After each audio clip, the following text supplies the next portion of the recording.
not like under vehicles, getting caught and stuff or getting it welded off. Yeah. Uh, because at this last job, we welded, grinded, plasma cut, and all the sparks would like get in there and burn my beard. Yeah. Yeah. So you had to keep it short, like shorter than mine. No, but it like just mine it was- just wouldn't grow because it would burn off. Like it would get caught and stuff or break. And so it seems like quit working. It just grows. We were at the store somewhere. I forget what store. But Amy was some girl was just like she's in the basket just looking at me. And Amy turned out and she's like, he's a wizard. I was gonna say with the right hat, you're a wizard, dude. He's a wizard. And the girl was just like, dude, like a young like 4 or 5. I mean, it was just, it was a cute thing. But I was like, yeah. So now you're a wizard in disguise. Now I call myself a wizard. I mean, it is that good length. Like it comes all the way down to your belly. Oh yeah.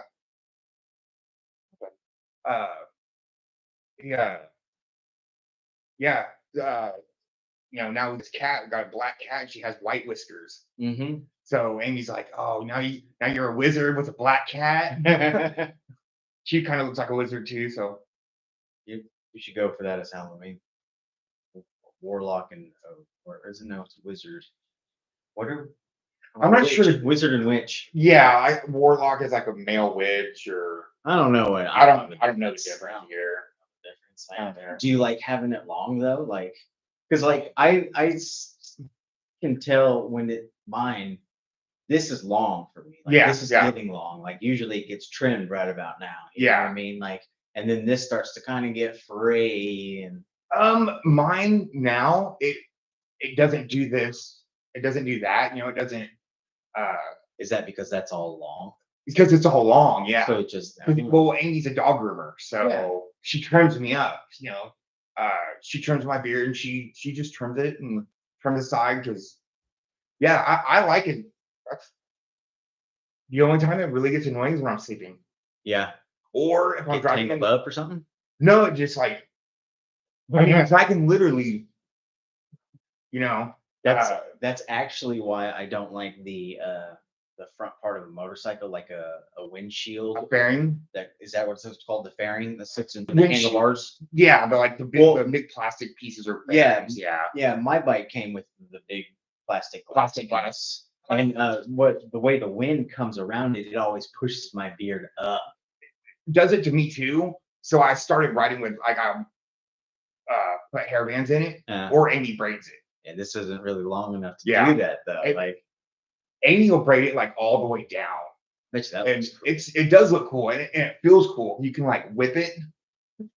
But is that your get back whip? Yeah. Getting on the highway with it, I can just kind of do this and it's long enough that it splits. So it just does this. Yeah. So it doesn't come up in my face. But if I'm riding in the car, this is, the sideburns are long enough that it like whips around into my face and it like gets to my face and I, just roll the window up. I'm like, fuck it. Fuck it. Yeah. I'm like, fuck it. Like, I prefer to have the window down, but yeah. It's the way it is. Tell me about your motorcycle ride, man. Because I recently rode my bike out to Mom's and then it's a journey, huh? Yeah, well, I went out to Mom's first, stayed at Mom's for a while, and then I went south to Florida. And then I went west all the way to Houston. And then like on I-10? On I-10. Yeah. All the way to Houston and then from Houston back up to here. Yeah. It was a trip, man. Yeah. Did you have the glass piece? No, I did not. Now, the one thing that I remember from you telling me in the past about your particular ride was that you always felt like a kite. The way the wind would catch you. Yeah. So the way I put my bag, like I don't have a bag rack on my bike. Yeah. So I put it on the back seat, but Mm-hmm. put it to where it became a backrest. Yeah. And I did that because you had said that thing about riding and feeling like a kite. Yeah, you do. Like, especially like the 3 trips I made. Yeah. But let's kind of start from the beginning. Where did you start from? Where did you end up? And then okay, so there's actually 3 different trips. Okay. The first one, and they were all totally different. The first trip was a nightmare. Um, I was moving from Oklahoma City to Phoenix with basically, besides what I kept in storage, everything that I owned On the bike? on the bike. Yeah, Uh, which is not very much. And you didn't have saddlebags either. I didn't have saddlebags. Didn't have a backrest. I I have 2 seats. I rode the most uncomfortable seat. Let me rephrase that. The least padded seat because it was actually the most comfortable for me to ride. Yeah. It actually, I sat farther down the bike. Yeah.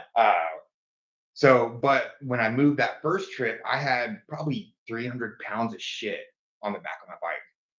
I had 2 duffel bags because I was going to be there for a year and then I might stay, I may not. Yeah. I don't know where I'm going to go after this. So I took everything I could. I had my tools. That's most of the weight. That was a lot of the weight. Yeah. A lot of the weight. I didn't have a saddle bag, but I had a swing arm bag, like what I have now.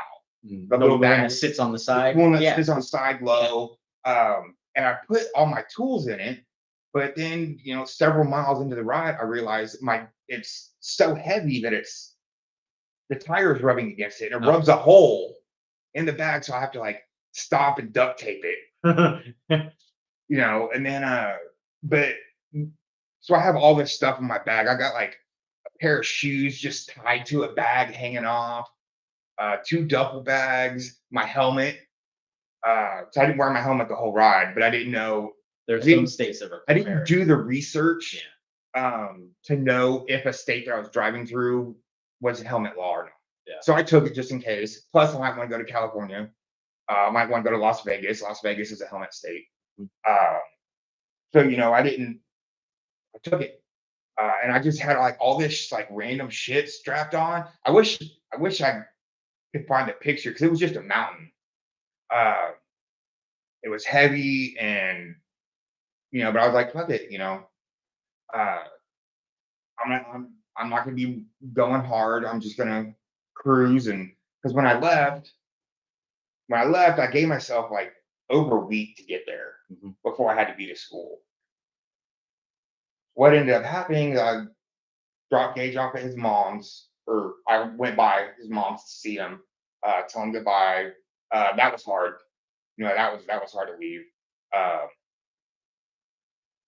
And then I left that night, and I'm driving, and at this time I start having electrical issues, like my headlight and my tail lights, and I'm leaving at like 7 o'clock at night. I'll be just like that. I want to drive at night. Yeah. Stay away from all the assholes. And my fucking brake lights keep cutting out. My tail lights just gone every time I would do something. I ended up fixing it. I don't know what I did to fix it, but it would just blow, and then all of a sudden my turn signal wouldn't work. And I'd be like, oh shit! So I'd have to pull over, and I bought a pack of fuses, and I would have to pull over, change the fuse, but I have my bags packed on the back of my seat. So I have to unpack everything. I figured out, I ended up just not bolting it down so I could lift it up from the front, and it changed the fuse, and I didn't have to pull it. Yeah, because your body's going to hold it in place while you're riding. Yeah. So I was like, yeah, it's fine. So I'm driving, I'm flying past these trucks, and I'm making good time. And I get to Clinton, Oklahoma, which is, it's only a couple hours, but I pull over, get some water, and I'm sitting down on the curb in front of my bike, and I look over at my front tire, and I have a big bulge. Oh. So my tire started separating, and I got 300 pounds on the back, plus me, and I'm good 200 at the time. And it's at night, and I'm having electrical issues. I'm like, shit, like I can't, and I'm flying. I'm doing 90, 100. I was like, I can't do this. I was like, there's no way. I was like, so I limp it downtown, not downtown, down the street to a hotel, get a hotel for the night. But it is Labor Day weekend, and I leave on a Thursday. Thursday or Friday. But anyways, all the shops are shut down. Can't find anywhere open. And I'm like, damn it. So I get a hotel. I ended up getting a hotel for 3 nights In Clinton, in Clinton, Oklahoma. Um, and they didn't have any like dollar rate hotels, so I ended up spending like $80 a night. Plus, I had to call someone from the city to come get me, take me to Harley Davidson and more to get the tire because that's the only place open that had the size tire I needed on Labor Day weekend. And then I get the tire, and there's one place in in Elk City, which is another hour or so. So I finally. So does that same person that drove you to Harley Davidson take you out to Elk City to get the tire put on? No, she was supposed to. But then we get there, she's like, "Oh no, I gotta go home." So she just basically leaves me there. So I got this tire on top of this 300-pound stuff. And so I'm riding through Elk City, and I guess it was like a new motorcycle shop, so nobody knew where it was. And my phone had no service, so I had no GPS. So I'm like driving around this town trying to find it, can't find it. Finally find it, and the dude was like, "Yeah, it's a holiday, but I'll stay here until 4 o'clock for you." I finally find it at like 6 o'clock. Damn. 6 o'clock, and I'm like, "Well, anywhere else to go? I don't have anything to do." So I just go up in front of a shop in the driveway, and I'm sitting down next to a gate and not doing anything, just sitting there, not hiding, right on the open. And the car pulls up. She's like, "Can I help you?" And I was like, I was supposed to be here earlier to get a tire replaced, and I didn't make it in time.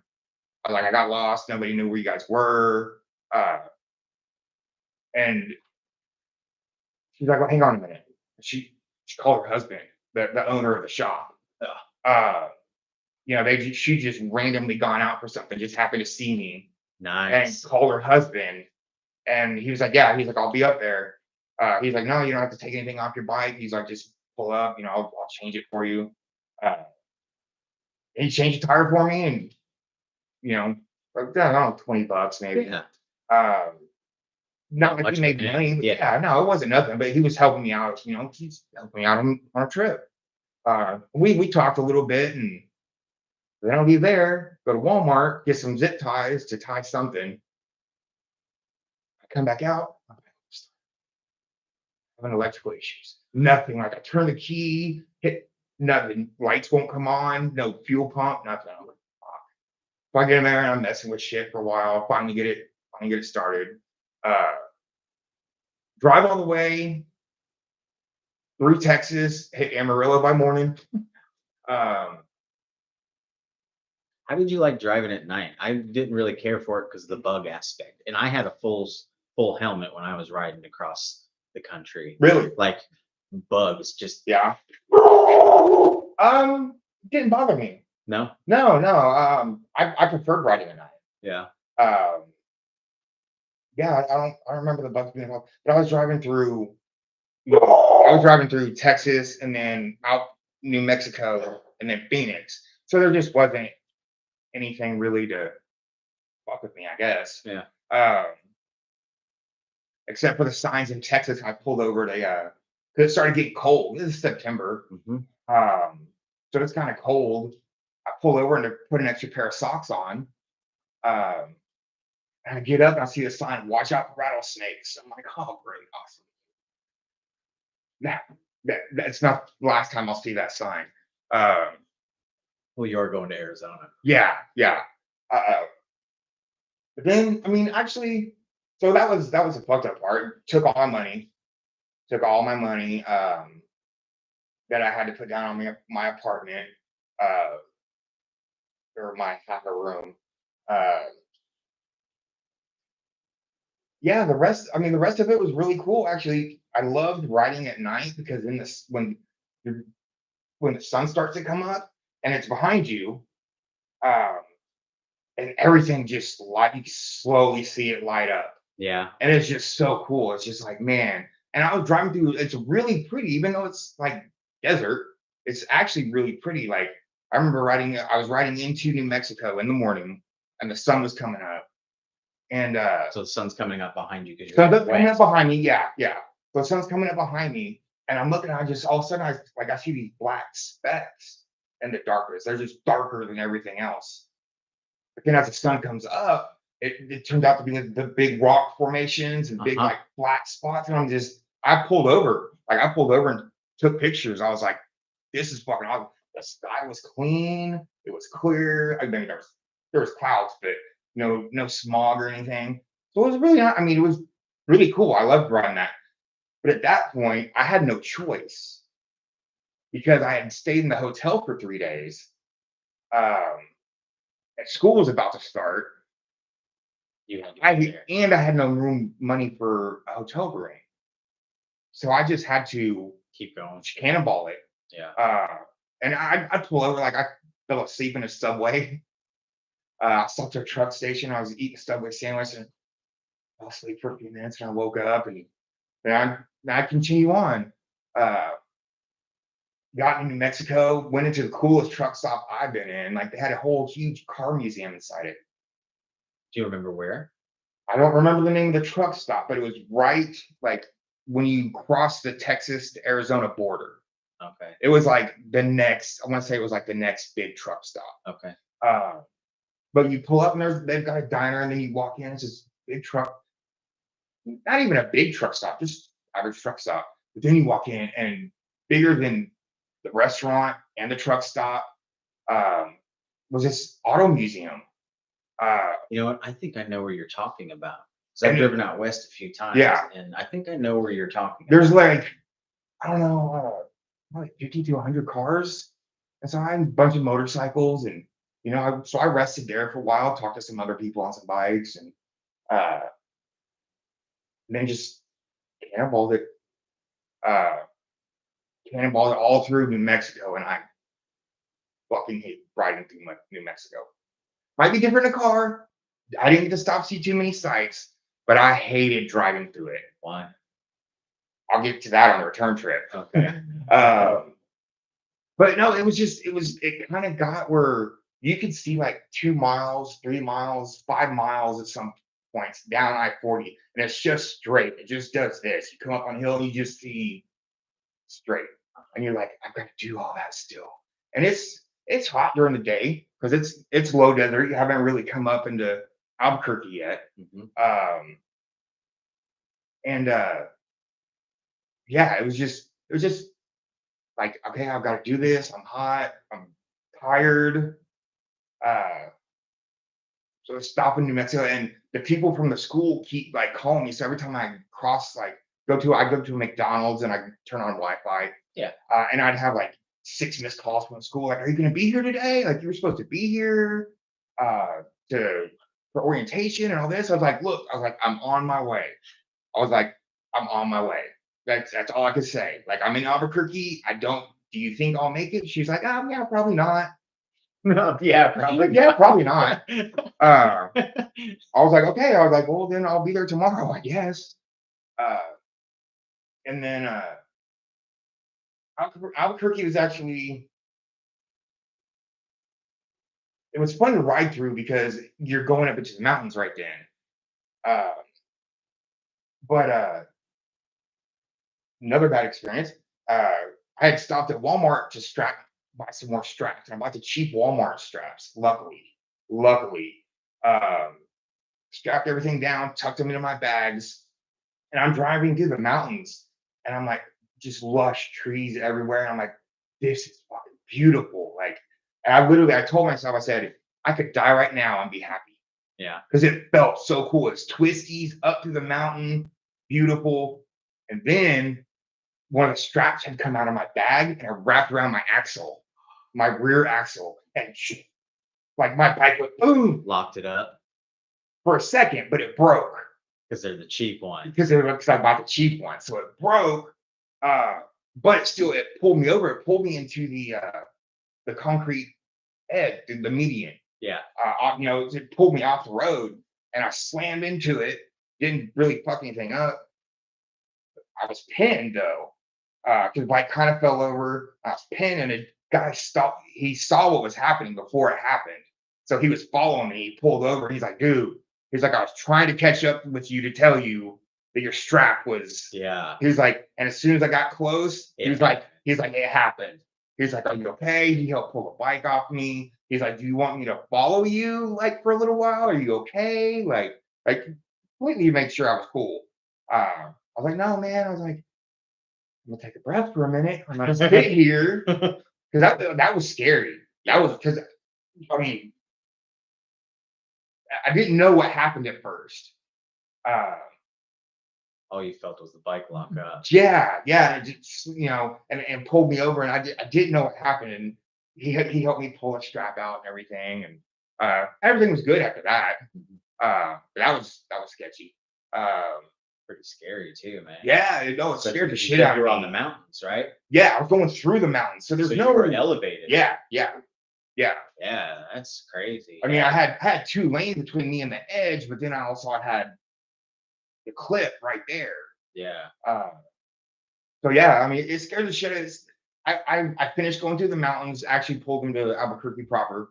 Found a McDonald's. Called mom. I was like, "Hey, I'm here. I love you." Yeah. I'm gonna sit here and have a cheeseburger.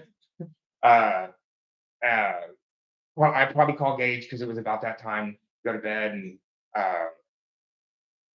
then I rode on. And I rode on until Flagstaff. I got into Flagstaff. Flagstaff is beautiful, man. It is. 7,000 foot elevation. Yeah. I didn't realize how cold it was gonna get. And you were in this. You said September. This September. September. Okay. Yeah. So September. Pulled into Flagstaff. Nothing major happened in Flagstaff except for I missed my exit. I was supposed to take I-17 south, and I just missed it. So I was on I-40, and I was riding for like 2 hours. Oh. I'm riding for like 2 hours down Albuquerque or down I-40. All of a sudden, start seeing signs for the Hoover Dam and Grand Canyon. I start seeing signs for that, and I'm like, wait a second. Hang on. So I pulled over to the gas station, and they literally had flyers printed out that told you how to get to Phoenix from there instead of having to go because so many people missed that. So many people missed it that they had that flyer printed. They're like, here you go. Here you go. I was like, all right. So I called school. My school was like, yeah, I'm definitely not making it. Yeah. I was like, I'm definitely not making it. And went through and finally made it. Finally made it. Slept in the parking lot because I had no money for a hotel. School started the next day. Well, it was an orientation. And then I think school started the next day. But yeah, I mean, I got like 12 o'clock. Oh, I totally missed over. I totally jumped over a section. Sorry. Going to Albuquerque, ended up having to sleep in the back behind some gas station. Like they just had this gravel parking lot. Yeah. So I just pulled up behind 2 big ass trucks and just turned around backwards and went to sleep. Actually, pretty comfortable. I took my bags off, but I could stretch out. I got good 2-3 hours of sleep on the back, and I'd take a blanket with me. Yeah. In case I had to do some kind of camping. Yeah, like a bedroll. Yeah. I rolled it up on the handlebars. Yeah. Woke up to a beautiful sunset or sunrise. And then I went to Flagstaff, and then I got lost.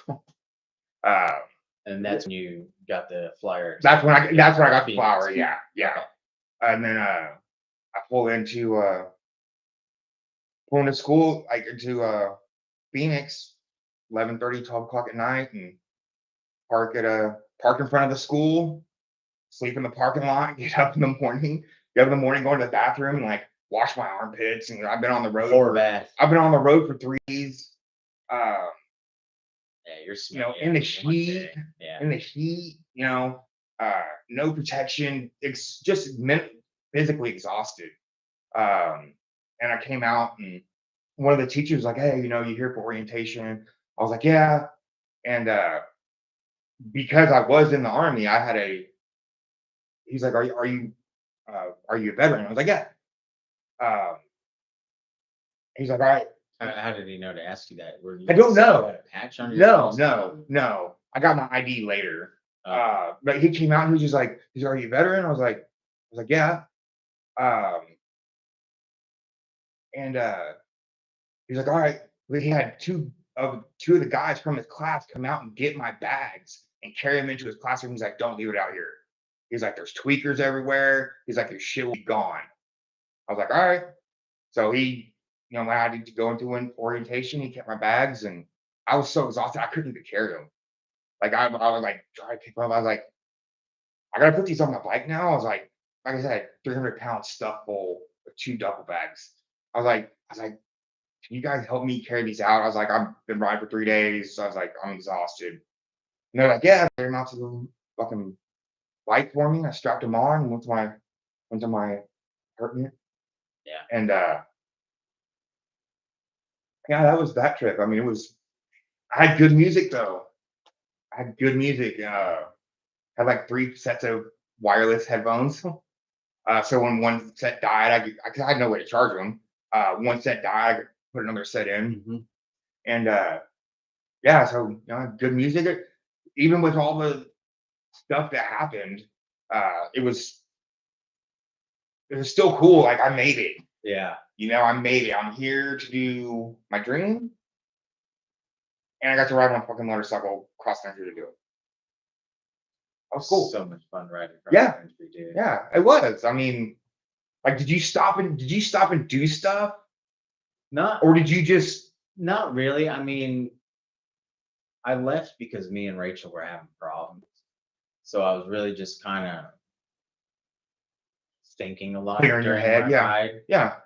Like I didn't listen to music until so I went from here to Memphis and then took that little loop to get to mom's, Mm. through Mississippi and Alabama. Oh yeah, yeah. And then up through South Carolina. I've never taken that route. Yeah. But I know that that's kind of how she comes. Yeah. I took that route and I didn't start listening to music, man, until after I got through it, I think. Oh. Because I was just thinking Yeah. in my head. I would stop every like hour and a half, and like one of my favorite parts is you described it in your story too, is how nice people were. Yeah, yeah. So for my ride, I got wet a lot. Oh, yeah. On my ride out there was I ran into a lot of rain, which is now I completely understand why you see bikes parked under overpasses. Yeah. Off the side of the highway, because I did that quite a few times. I was lucky. I never ran into rain. Yeah. I didn't run into rain. I was very lucky. On my ride home, I was good. Yeah. I didn't really have much of a rain problem, but riding out there, I did. But so I would stop every hour and a half or so, and just sometimes just to dry off. Yeah. Yeah. And so I'd be sitting there at like a Love's or something, and sitting next to my bike with my shoes hanging off. Yeah. Of the pedals drying.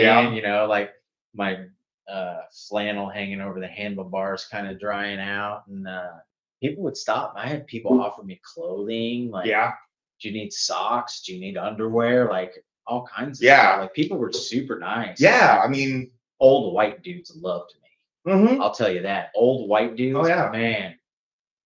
Yeah, I I see memes all over the internet. Like, I bought a bike, thinking I was gonna get all these girls, and all I get is 45-year-old men at the gas station trying to talk to me. I'm like, yeah, that's exactly what it was like. Except it was more like mid-50s, I think. Yeah. The average age of the dudes that were stopping to talk to me. Yeah. But I mean, it was a trip. It was a trip. I was glad when I was there. I slept for like 2 days. Yeah. I was so tired just because I mean, like, did you stop at a hotels or anything, or did you? Yeah, I did, because it took me 3 days. Like, I had the money to get a hotel. Like, I stopped in just west of Memphis, and then I stopped in just east of Atlanta, and then I made it to mom's on the 3rd day. Yeah. So on those 2 places, I stayed in hotels. Yeah. So But Yeah, like I wasn't really trying to sleep on this back of my bike. yeah. I didn't have a bedroll with me or Yeah. anything either. Like Oh I no, had planned to stop at hotels. I did too till I had to spend the 3 nights in fucking Yeah, Clinton. That completely changed my. I didn't run into those problems. No, because I planned on that trip, taking 4 or 5 days, because I looked it up and I had mapped out the original Route 66. Yeah. That's what I tried to do. Oh. That's what I was gonna do. That's why I planned so long. I was just gonna stop and see, old Route 66. Route 66, old towns, and their little diners and all that shit. I did make one detour um, somewhere in Albuquerque. It was just a little small town. I was like, oh, Route 66, turn on. Um, Problem is, a lot of the old Route 66 isn't there because it follows the same route as I-40. I-40. So it's hard. Like you gotta get off and do get this and get back on. Then yeah. you can do another little bit. Yeah. And I did one little town. I stopped and took some pretty cool pictures. Yeah. But I didn't nearly do what I had set out my plan. I did more of that on my second time back to Arizona. So is that you said So I took 3? 4. It's actually 4 one-way trips. Okay. So I drove there in September and I came back in October. Okay. And that one I just, actually called and said Gage had gotten sick and he had that little thing where they thought it might be like a stroke. I don't remember that, but okay. It was in October, and that's why I came back. They called and told me about it. I talked to my school. I was like, look, I'm gonna take a leave of absence. My son's sick. I gotta go home. I'll be back. And I just railed that thing. Just all that. Yeah. Everybody in my house, like there was 4 of us in a 2-bedroom apartment. Ugh. And I had to share a room for $500 a month. God, that sucks, bro. Yeah.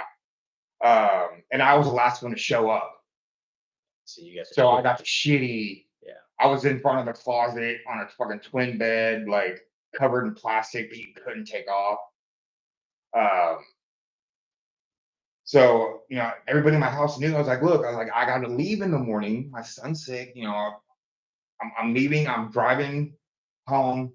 I was like, can you please keep down? Of course, they come in and they're just like having a party, and some dude gets drunk and falls off the stairs. Fucking cops show up and he's like trying to fight them. And I'm like, fuck this. So at 12 o'clock, I was like, fuck this. I'm out. I was like, I grabbed all my shit, I jumped on the bike, and I just fucking took off. Went through, I was coming through Flagstaff at like 2 or 3 o'clock in the morning. So now it's October. Cold. Oh my God. Like I felt every temperature change. Going up from Arizona, you were in the valley to 7,000 feet. And it's at night, and I didn't pack for that. I had a couple t-shirts. I might have had a long sleeve shirt, a couple pair of pants, socks, and underwear. So I get up coming into Flagstaff, and I pull over to this gas station that's closed, and I just pull up under the awning. I'm like, by this point, I've got 3 pair of socks on, 2 pair of pants, like 4 or 5 shirts. Fucking, I don't even know if I had a beanie or a hat. I don't even remember if I had gloves. But I'm riding through, and it gets so cold. It gets down to like 34 degrees. And I'm shaking. Driving through the mountain, I got a shitty headlight, and the roads are horrible, and I'm shaking so bad. I'm like, man. So they have like a couple, like they're not camping areas. They're just like picnic benches and stuff off the side. Small rest areas. Yeah. So I pull over into one. It says, "Watch out for bears. No overnight camping." Huh? I'm like, all right. So I get on. I ride. Make it into Flagstaff. Get something to eat. Try to hide out in this car wash. And the dude working at the gas station, the car wash was attached. He's like, man, he's like, He's like, you can't be here. He's like, the cops will fuck with you hard. I was like, all right, damn it. So I went the rest of the way through the mountain, rode down, found a rest area. It was right at sunset. I found a rest area, and I just laid on top of one of the park benches. I had my blanket, just slept on the tabletop. Slept at the tabletop. Got up, got some McDonald's coffee, and rode all the way through. And this is the reason I hate driving through New Mexico. Every time I would have to go, by this time I'm getting tired. I already didn't have a full night's sleep. My eyes are burning, they're red. And I'm like, I just need somewhere to I can pull over and rest and, take 15, 20 minutes, close my eyes, maybe get an hour's sleep. Mm-hmm. I didn't feel safe at the gas stations, like the gas stations and truck stops. So I kept trying to find a rest area. Every rest area going east from state line to state line was closed. Except for one, and that was the very last one. So basically right before you hit just before I hit Texas. Just before I hit Texas, there was one. And I'm delirious at this point. My fucking primary starts making a noise, starts rattling. And I'm like, oh my God, like, am I gonna fucking throw a piston or what? I just let me make it home. That's all I want. So finally I found this last rest area, and I pull over and go to lay down. I'm like, cool, it's this big grassy area. I take my blanket and I go to lay down. I see this big sign, watch out for rattlesnakes. I was like, damn it. I was like, so I literally, I just laid on the sidewalk right in front of my bike. I just laid down, took a nap. Slept for a little bit. Yeah, I slept for a little bit. Rode through, got up, finished riding through Texas. Stopped at a truck stop to get gas. Lost my phone in the truck stop. So I've got everybody's phone numbers in there. I don't know people's phone numbers. Everything was in there. So I finally found it, and got back on, rode through Texas, rode all night, stopped at a gas station, slept in the grass behind the gas station. There was like cats. That kept coming up and fucking with me. Yeah. Yeah. Like in a good way? Yeah, I mean, they were just coming up to just check me out. What is this? What is this? Yeah. So I got up in the morning, had breakfast at Denny's, and then rode in time not to see him get off the bus. And that was that trip. That was quick. I mean, it was long. And I swear, our old neighbor Nick. Mm-hmm. So he has family in Arizona, and like he knows a bunch of people in Arizona. When I'm coming back from October, I'm coming back, and I'm flying. I'm doing like 80, 90, 100 most of the way, racing trains, and I fly by this black Honda Pilot, and I swear to God, I look over and I swear to God, it's Nick. Maybe. Did you stop and see or? No. I was, by the time it registered, I was like, I was gone. Had a mission, and but I still to this day I question. I'm like, is that him? He still lives up there. I think it was. He still lives probably. Up there. Yeah. No, I drive by every once in a while. I drive by every once in a while too. Yeah. Mom's old house. Yeah. Trees are growing and things. Mm-hmm. And it's still his cars. So yeah. Every once in a while he's out, and if he's out, I'll stop and I'll say hi. Yeah. So yeah. But yeah, that was that true. Yeah. Oh. Wasn't there one where you said you lost your wallet? That was coming home, wasn't it? No, so yes. So that was when you were moving back here. Yes. Originally. Yes. I did lose my wallet that time. You said your vest flew open and your wallet flew out. Amy was behind me, and Amy's behind me. She just sees all this paper and stuff flying. She pulls up next to me, and she's like, "Was that your stuff?" I was like, "What?" And I checked, and I was like, "Mother." because when I went back to Arizona the second time, and this is when I'm moving there with Amy. Amy's following me. Okay. I go to leave one day. I get everything ready. I say bye to Chief. I leave. I get somewhere. I stop at the vape store to buy some vape juice, and I don't have my wallet. And I'm like, shit. So I've got to go back to Chief's house to find my wallet. I tear it. It's gone. Like, again, my vest pockets were open, and I lost my wallet. No clue. I walked up and down the road to his house. I looked everywhere for it. Could not. Lost my wallet. So I had to stay like another 4 or 5 days till I got a replacement debit card. I got a replacement card, and in that time, that's when Amy was like, "Well, I might come with you." I was like, "Well, I'm gonna be here for a few more days. She's like, come on down, and go with me. Like, I don't know what we're gonna do, where we're gonna live." And She drove down from Kansas. She drove down from Kansas. She drove down to Kansas, and then I got my card, and then we left. So yeah, I lost my wallet twice. I've lost it a third time on the bike since then, since we got I here. always ride with it in my saddlebag, man.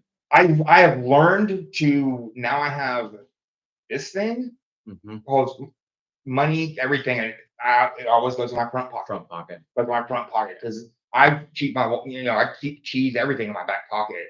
And on the bike, like I wear Dickies usually, so everything's smooth and it just slides out. Do you still sag, right? Yeah. Do you? Not intentionally, but are your pants still sagging when you're sitting on a bike, or do they kind of come up when you sit down on a bike?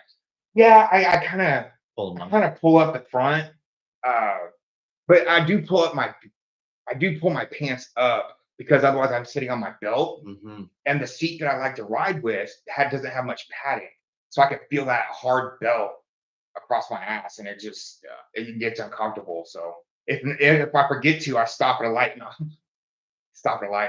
stand up and hike my pants up. Yeah.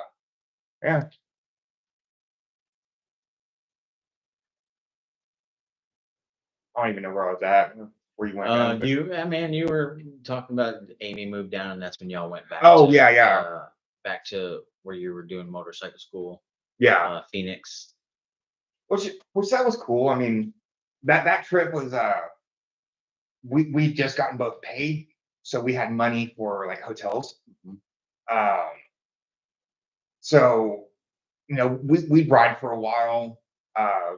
At that time, like I remember driving through Texas and it was so windy, I was literally like leaning because it was like blowing me across the lane. And I was just and she stopped me. She's like, Michael, she's like, it's too dangerous. She's like, we need to pull over for the night.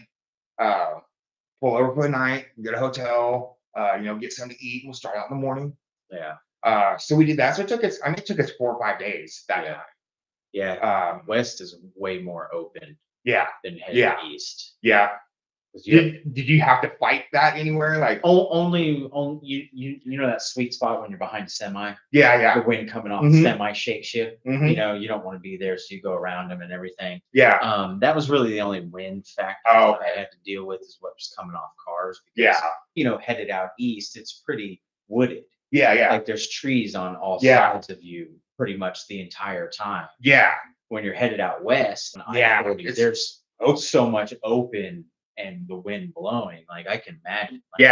Like it was bad enough at points that like you could see box trucks. Like box trucks were blowing, and that's when I was like, okay, I'll because I would have just if it was just me, I'd have just gone for it. Yeah. But I had someone else with me, and I listened to reason. Yeah. Then we didn't ride at night.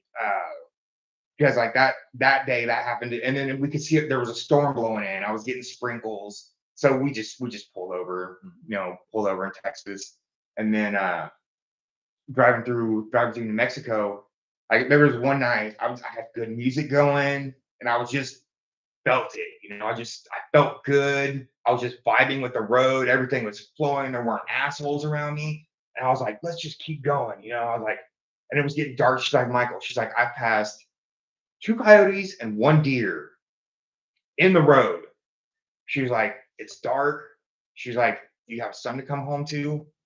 We need to, pull over and be safe. I was like, all right. Like, all right.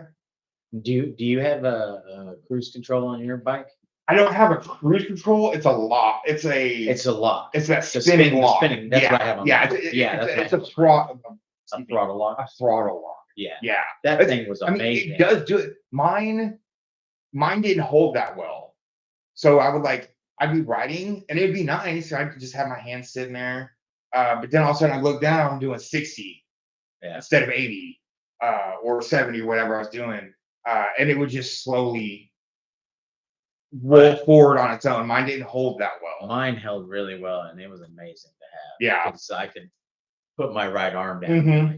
I would even, as I'm riding, I would sit here and do rotations of my arm and let the wind push it back to stretch this muscle out. Yeah. Oh yeah, no. And I'm super comfortable. I can, no hands, especially at high speed. There was a few times where I was 85, 90, and I was fucking. Yeah. And I kind of just leg up. Yeah. It's especially if there's a long straightaway. Your bike doesn't want to fall over. Your bike just wants to stay up. Yeah. So it stays up on its own. Yeah. Especially when you're doing highway speeds. Mm-hmm. It was amazing to let go though, that feeling. Yeah. When I first did it, I was a little bit oh. At first it's oh. Yeah. But after I got comfortable with it, it was just kind of like the first time there, I had so much shit on my driving by myself, so I had all my shit. So it was a pretty ride. It wasn't a fun ride, but the one there, it was actually pretty fun. I tell Amy, hey, you don't keep up. If I look and I don't see you, I was like, I'll slow down. You'll eventually find me. Yeah. Did that happen a few times? Yeah.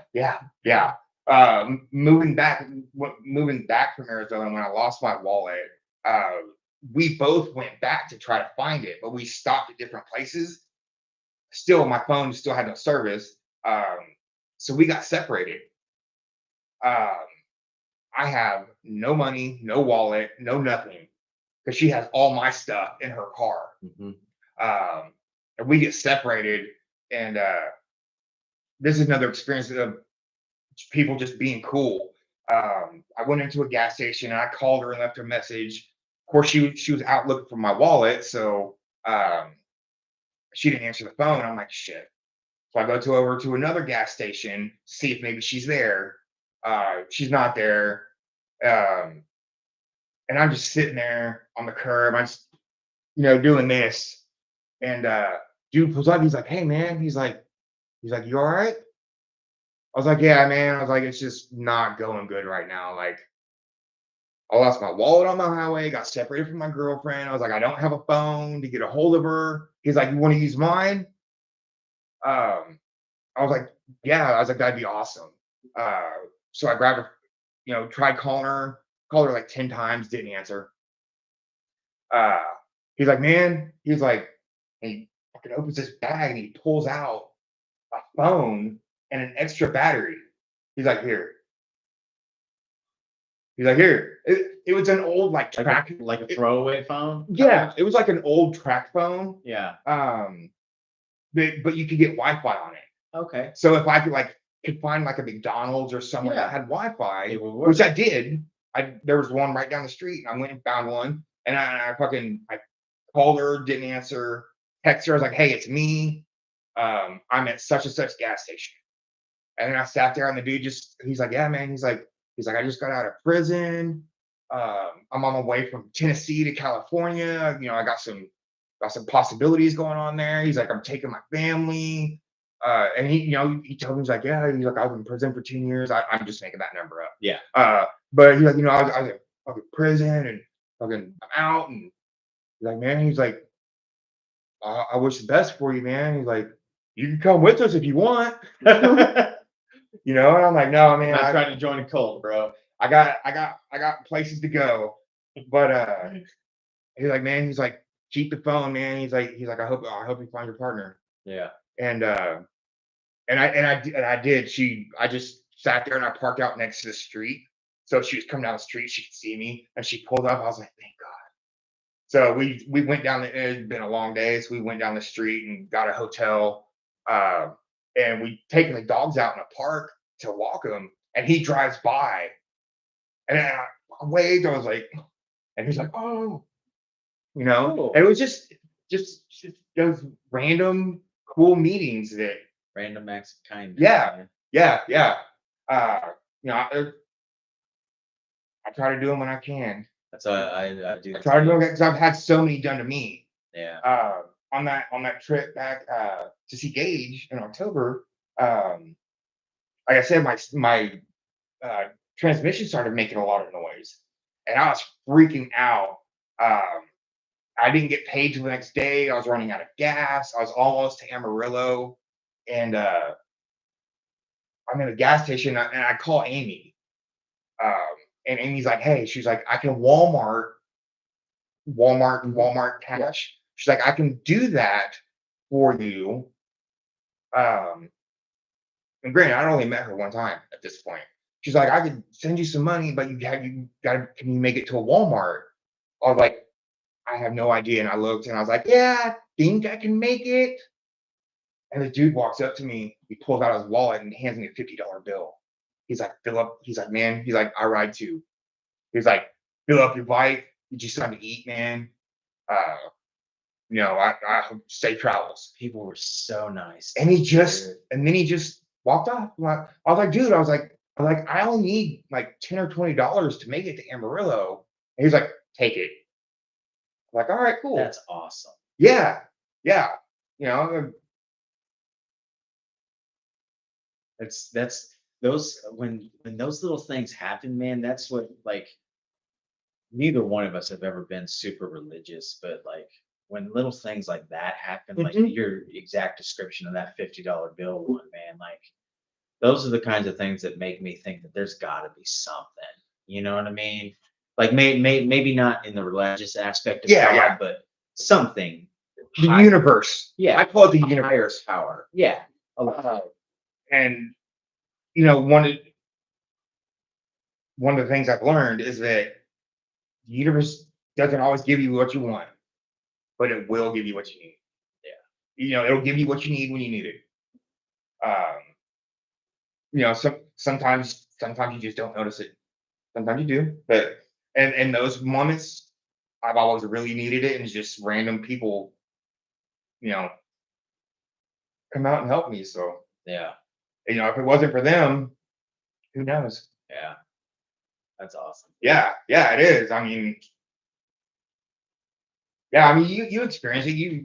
It happens to me more on the motorcycle. Really, like people are way nicer to me when I'm on a bike. Yeah, and I don't know if that's especially driving across country. Yeah. I don't know if that's because of the biker community or I don't know what it is, but it happens to me. It's happened to me lots of times on the bike. But I get hella compliments. I get at least one compliment every time I ride. Yeah. Oh yeah. But my bike's all chromed out and it's got the lights on it, so at night, like when it lights up, it looks really fucking cool. Yeah. And that's one of the things I love about it. Like it's exactly what I wanted in a bike. Whenever I came across it. Yeah. That's why. Yeah. That's why I went ahead and bought it because it's everything. Yeah. I mean, but you came across that bike at the right time. So and it gave you an outlet when you needed it. Yeah, for sure. I mean, sure, man. Because actually when like I said, I mean, when I did that, me and Rachel were having issues. So that's why I went out there was to like give us some time apart. But I'd always wanted for the longest time, ever since I had that Honda Shadow. Yeah. I was like, man, I want to ride a motorcycle across country. Like it's just always like a cool thing to do. Yeah. Yeah. Oh, yeah. Oh, I felt super accomplished. Like, yeah. And then that happened, and I was like, hey, well, here we go. Yeah. Let's go. Yeah. Like you said, you want to do it. Here's a chance. Yeah. Like, because I mean, driving across country, like we've both driven a lot. We've ridden, so much. Yeah. We've traveled a lot. We've traveled a lot. Yeah, that's what I was trying to say. Thank you. It's good that you bring that up because I want to get into our younger years Okay. in a minute. Okay. Go ahead. We both traveled a lot, but it's just cooler when you do it on a bike. Yeah, It's cooler. It's just you look cooler cooler. too, man. I was you good, Gage? Yeah, he gave a thumbs up. Okay. He was just laying there playing. Oh, he's cuddling with Sam. Oh, Sam's got a cuddle, buddy. There was one super cool time. So in my book, I'm writing a whole chapter about my bike ride across the country and everything. Because I even when I was in Florida, I stopped and I saw Denise first time in 20 something years, whatever it was.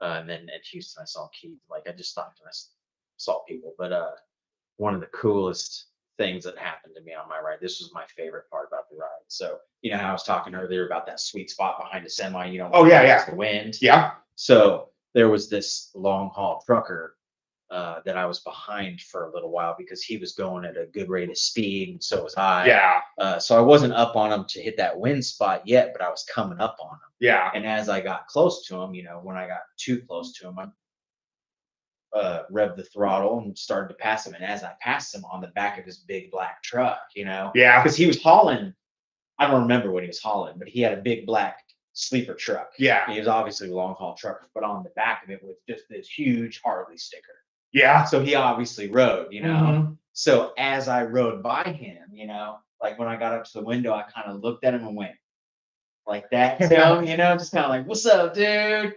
And as soon as I did that, he pulled his horn and started honking. I was like, "Yeah." Ran into that throttle, hit 110. Yeah. Went in front of him. I was like, "Yeah." Yeah. It was so cool. That's. Oh, Nope. sorry. I was just gonna say the riding community is awesome. Yeah. Yeah. That's one of the cool. That's my favorite thing. Riding long distances on the highway.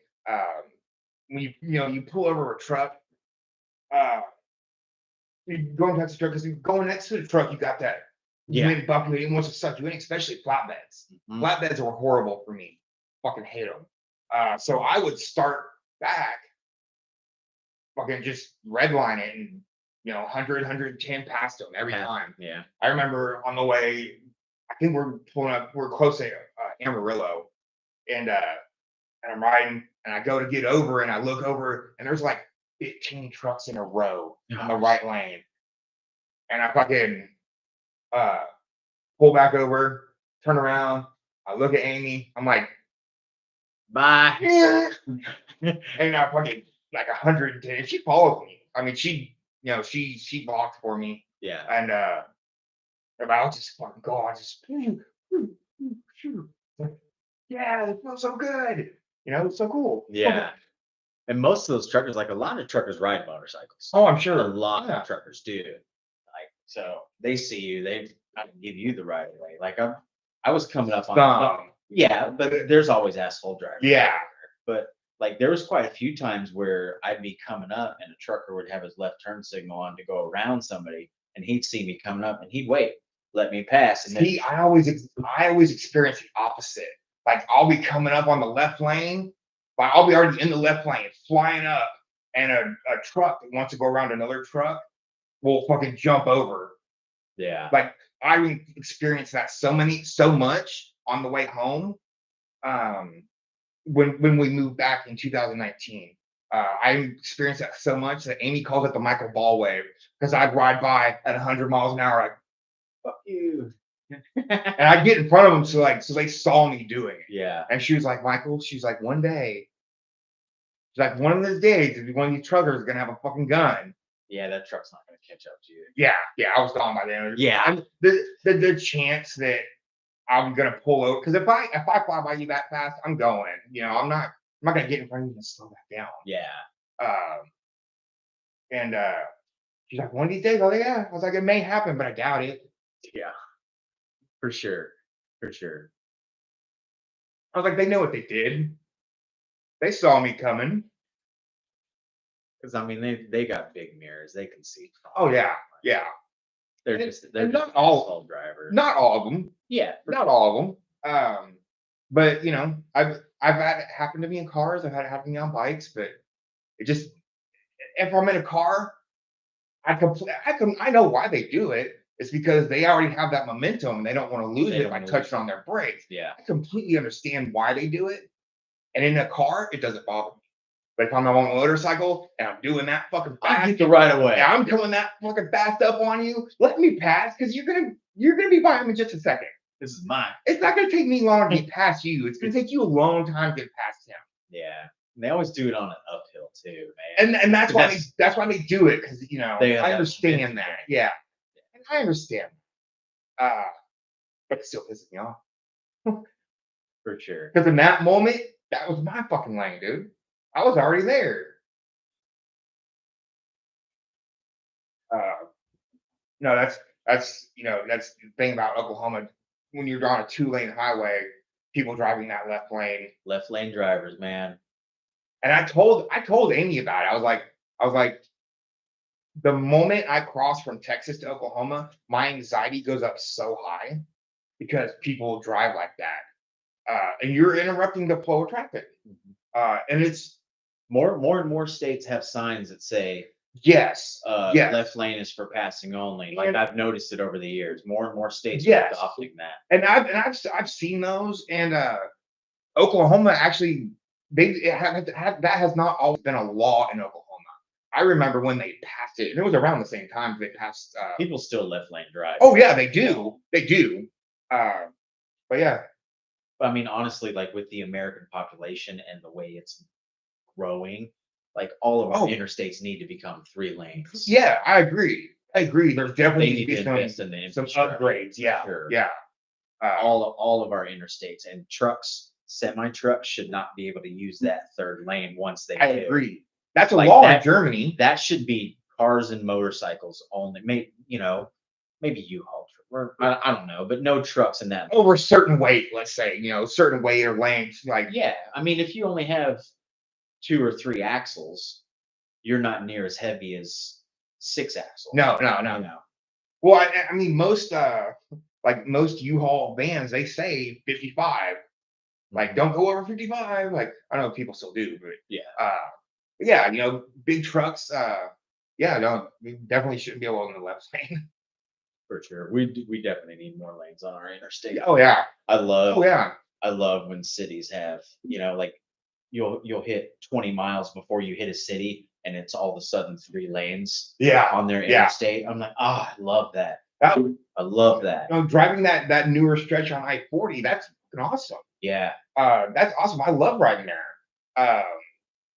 Then it goes back down to 2, then it goes to 3, then it goes back down to 2. But like Hefner Parkway, no, I mean Hefner Parkway still needs to be wider, and it's 3 lanes. Yeah, but that's inside. That's Oklahoma City grew. I think it grew like in population, a lot more than the infrastructure was ready for. Yeah. But no, I know what you're saying now. I want to say it's South Carolina, but like all their interstates are 3 lanes.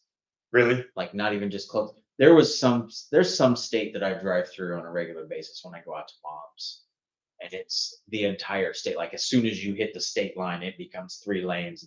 Until you get to the other state line. Like it's awesome. I-35 is like that.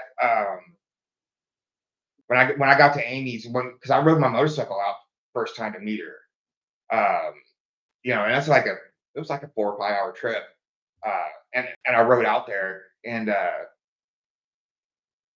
as soon as I hit it, it's also a turnpike, it's also a toll road. Yeah. But as soon as you hit it, I was like, whoa, smooth. I was like, whoa, like this is fucking cool. I like this.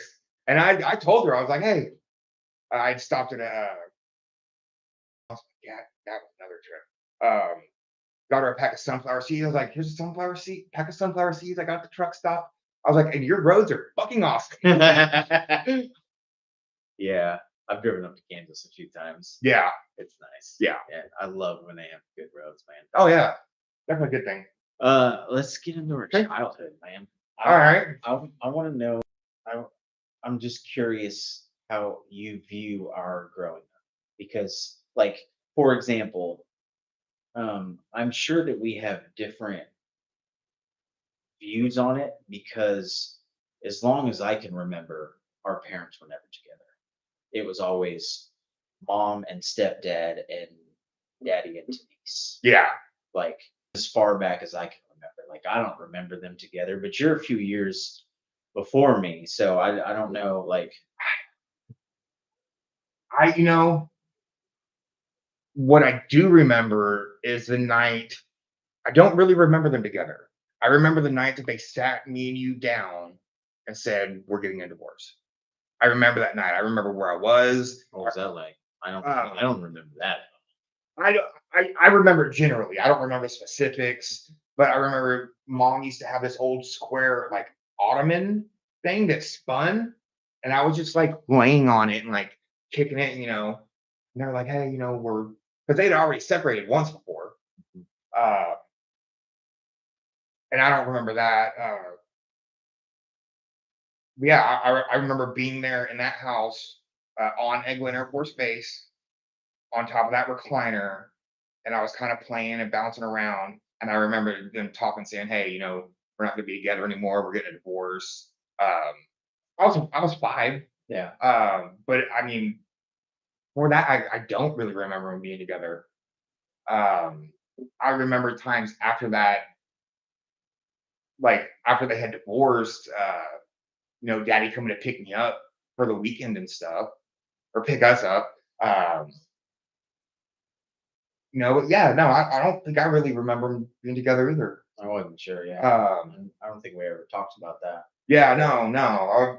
What about like all the moving around we did? Like I look at it as kind of pros and cons. Like I think it's awesome because we were so close in our younger years. We were all into each our other had. teens because we always Yeah, every few years we moved around, so we were really all we had. But it also taught us how to insert ourselves in new situations yeah, on a regular basis where we had to kind of start over and start from scratch and make new friends and in foreign countries, no less. foreign country, gave us uh, different culture. Like, what do you think about all that? I'm thankful for it. Yeah. I mean, yeah, there's like, it's easy for me to say, "Fuck you. I don't need to be around you," because I grew up like that. Just you're best friends with someone one day, and all of a sudden next day they're not at school because they moved. So it's easy. It's Which happened easy. a lot on military bases. Yeah, yeah. So it's easy for me to um,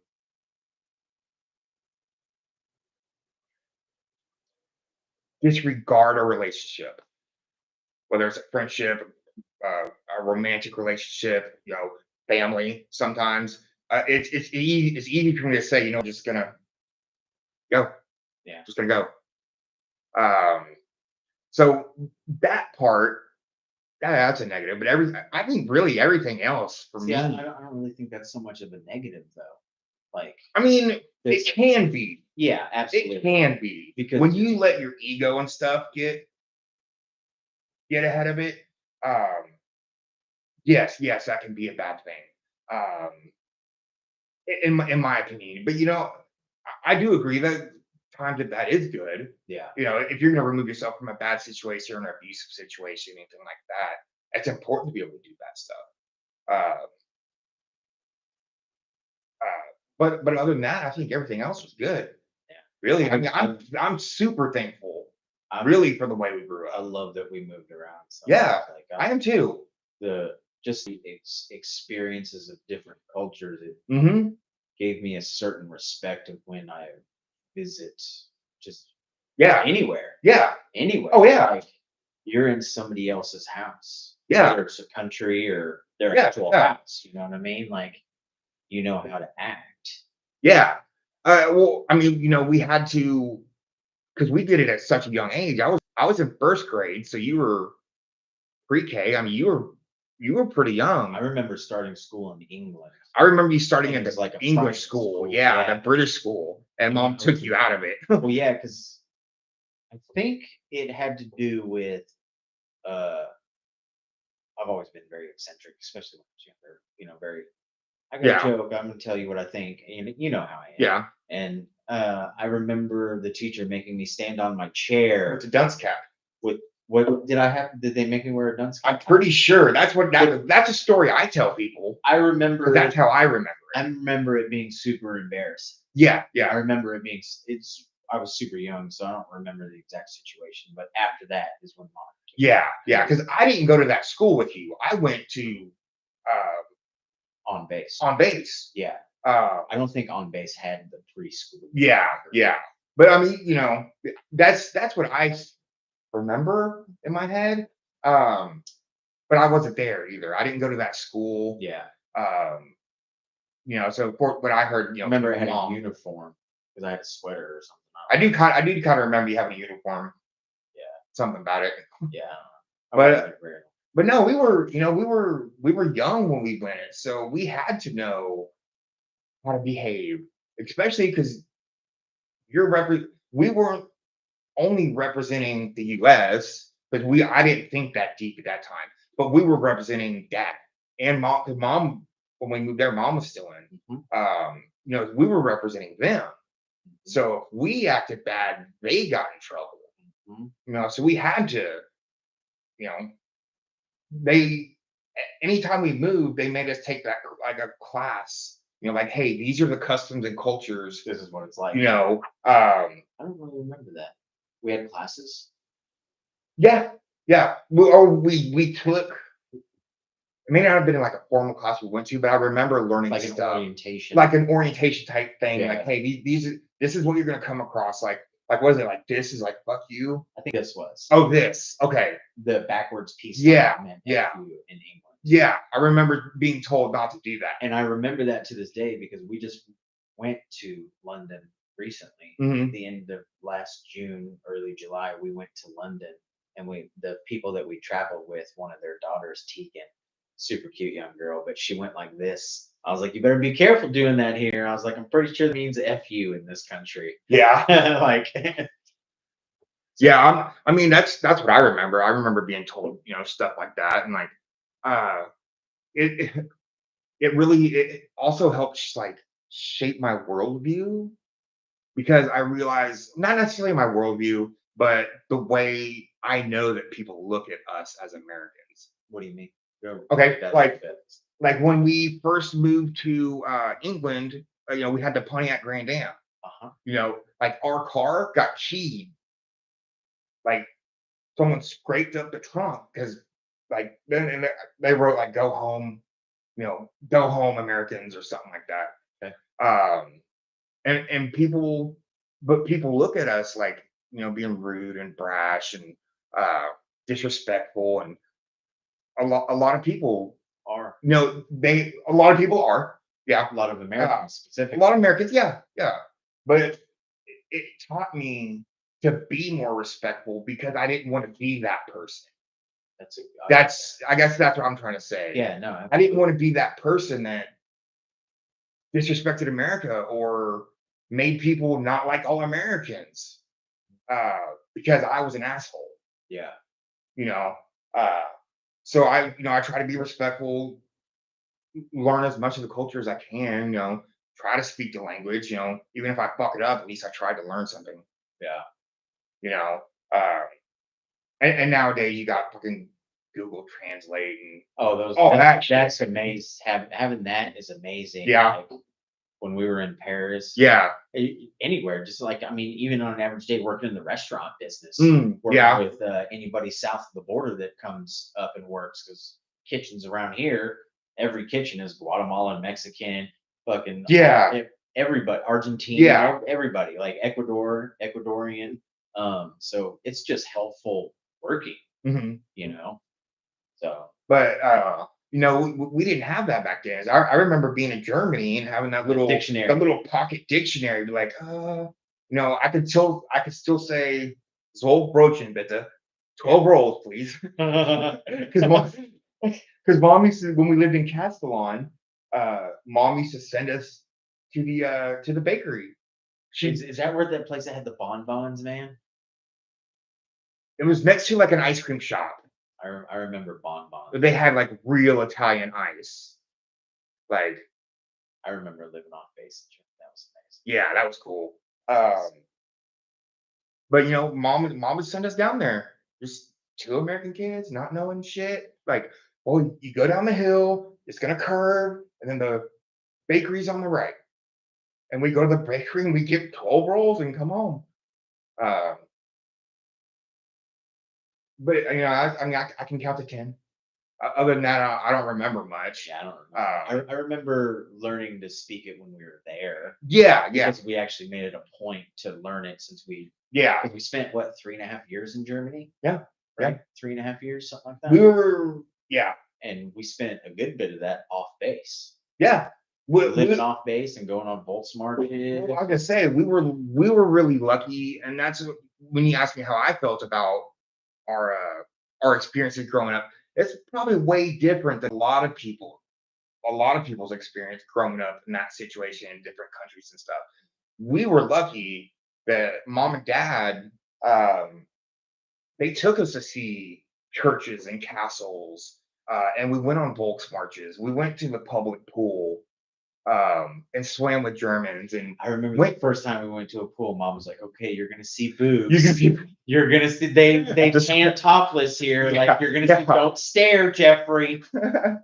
No, I do. I remember that because it was the same time as you telling me too. And I remember we walked outside and they had the like grassy like steps, and there was a lady who walked out. And I was like, "Titties," Because I mean, I was what, 11, 11, 12, somewhere around there. I think you were a little bit older in Germany because you finished middle school. I finished seventh grade eighth there. grade here. Yeah, I finished 8th grade. So you were 5th, 6th, 7th grade in Germany. I was 6th and 7th actually, because 5th grade, I lived with Daddy. You guys were in England. Okay, and then moved to Germany, and then all right, then you guys all came back. But so I only did 6th, 7th grade there. So I mean, I guess I was there, a little less than everybody. It was cool. I'm thankful for it. Like it was awesome. I see stuff that a lot of people never see. All before you were 20. Yeah. It's something like, unfortunately, I'm not able to give to age. I wish I could, but it was a little easier for them. They were in the military. I know. They were paid to go there. That's why I'm thankful for it. Yeah. Because it's something that I would love to be able to do, but I can't. But I got to. So, I mean, do you remember going to a skate park in England? Yes. I was with you, right? Yes. And that's when you first went down on a half pipe, wasn't it? Yeah. Right? Yeah. Did you fall? I did go down the half pipe. I did not go down the half pipe on my board. Okay. I started on my board. I did not finish on my board. No, I was on it and I went down. I went to drop in, and the skateboard just because I tried to stay standing straight up. Just ride it like. Didn't they teach you how to drop in? They did. That was my first time. That was in England, right? And that was in England. Yep. We lived off base in England for a while. We actually in England we always lived off base. The house where you were in when you fell over and busted your head. Yeah, the little 2-story house. Yeah, that was technically off base. It was leased. It was just off. It was just off base. Just off base. I remember it was just off. Yeah, it had a manor at the top. Mm-hmm. We used to go buy sodas and we'd play in the ponds in the back. And Mom would let us you could go through the woods and then come up behind the manor. They had a bunch of waterfalls and stuff. Blackberry patches. Yeah, I remember picking bamboo, dressing up and playing war and guns out there. It had a bamboo thicket. We used to I don't know. You used to hide in it with us. I thought it was there was a bamboo thicket we used to fucking climb through and fucking hide in there and make little mats, because you could press the bamboo down and just kind of lay on it. I don't know what we were doing, but those were definitely cool experiences. Yeah. Yeah, I have a slight memory of that skate park, and I wasn't sure if yeah, it was real. You know how you can create memories yeah, get older and stuff. yeah. No, it was a half pipe inside, and it was a huge park. But it was just a half pipe inside. But I wanted to do it, and Dad, I don't even know if Mom was there. I think Dad took me. He was like, yeah. And in my mind, I pictured it being huge. Like now, I'm like, man, it was big. He let me do that. It was really probably a lot smaller than I'm remembering. Uh, but yeah, I mean, they had like ponds that you could like wade through at that park. Oh, okay. Yeah, I think we went there like the whole time we lived there. Like we would visit that park. Was it relatively close to where we lived? Yeah, because we used to ride bikes there. I was gonna say I don't like the memory that I have of it. Like I don't remember being with a parent. Yeah, I just remember. I feel like it was just you and me. could have been. Maybe that's from riding our bikes there or something. It could have been, but I don't think so. I think because we had, I think sure you had to drive through at that point in town. Yeah, I mean, we're like I said, we were all each other had. So, but that's my look on us growing up, and then even coming here, another, even though it made it easy for me to walk away from relationships, it also made it easier for me to start them. So that's another balancing factor. Yeah. I can start relationships a lot easier. Not now that I'm older. Because I don't care to. Yeah. But being young, I mean, we met Matt within a couple days. You did. Milton within a couple days. The other kids in the neighborhood, and I made friends with all of them. I didn't stay friends with all of them. Yeah. But it was easy. So I do appreciate that. I mean, there's not much that I regret. No, it was a good way. Like I don't think we would be the same people we are today had we grown Oh, up definitely in the same not. place like Keith did. Yeah, definitely not. 'Cause Keith spent his entire school year here. Yeah. Oklahoma City. Yeah. Like first grade through. Yeah, my chest just gets tight. He spent a lot of time here. Like he made those long term friends. Yeah. Childhood friends that you stay with. I mean, that's one thing we missed out. I'm glad you did bring that up. That is something. Like I look at some people like Matt, besides blood family, Matt is the longest person I have known. Yeah. I've known Matt longer than anybody else I've known. So I mean that's cool. Like, but I don't have those relationships that you start when you're young and That's just what like always build. Rachel has those. Yeah. She born and raised here. Yeah. Like her and Ted. Mm-hmm. Yeah. Like, they've known each other since they were like 5 and 7.